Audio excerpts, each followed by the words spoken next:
हाय, माझ्या नवीन ब्लॉगमध्ये तुमचं स्वागत आहे.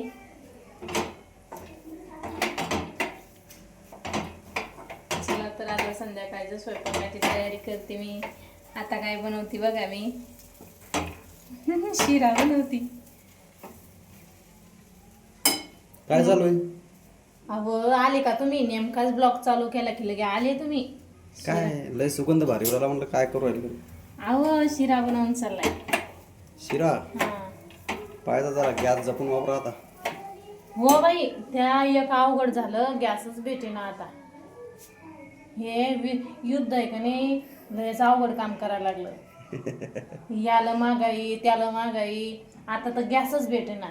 आता ही पंचायत येते, आता गॅस बंद जर झाला तर चुलीवरच स्वयंपाक करणे बापा. चांगलं आहे ना चुलीवर. हो, पण पहिलाच काळ यायला लागला ना आता. पहिल्या काळात लोक कसे चुलीवर स्वयंपाक करायचे, आताच्या काळातले लोक कसे गॅसवर स्वयंपाक करते. त्यामुळं आता पहिलेच दिवस आता येणार आहे. चांगली गोष्ट आली तर. काय सकाळी उठायचं, दिवसभर शेतात जायचं, हा, लाकडा काड्या गोळा करून आणायच्या आणि संध्याकाळी चुलीत घालायच्या. पण चुलीवरचा स्वयंपाक नाही का लयच भारी लागतो. पण शिरा कसं काय बनवले?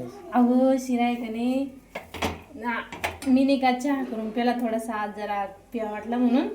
तर लगे बोलून ना मग काय म्हणते, मला चहा नाही प्यायचा पण मग शिरा करून द्या लागे. म्हणून म्हणलं चला जरा सगळ्या आणि माय माणसानं असा खाऊन केला तर पोरायला की नाही मोकळा मोकळा नाही आवडत. जरासा थोडासा चिकट असला का ते आवडते, म्हणून तसा केला नाही. बघा साखर टाकून. साखर टाकली, सगळं झालं. आता फक्त गरम करते थोडंसं आणि लगेच जेवायला खायला देते पोरायला.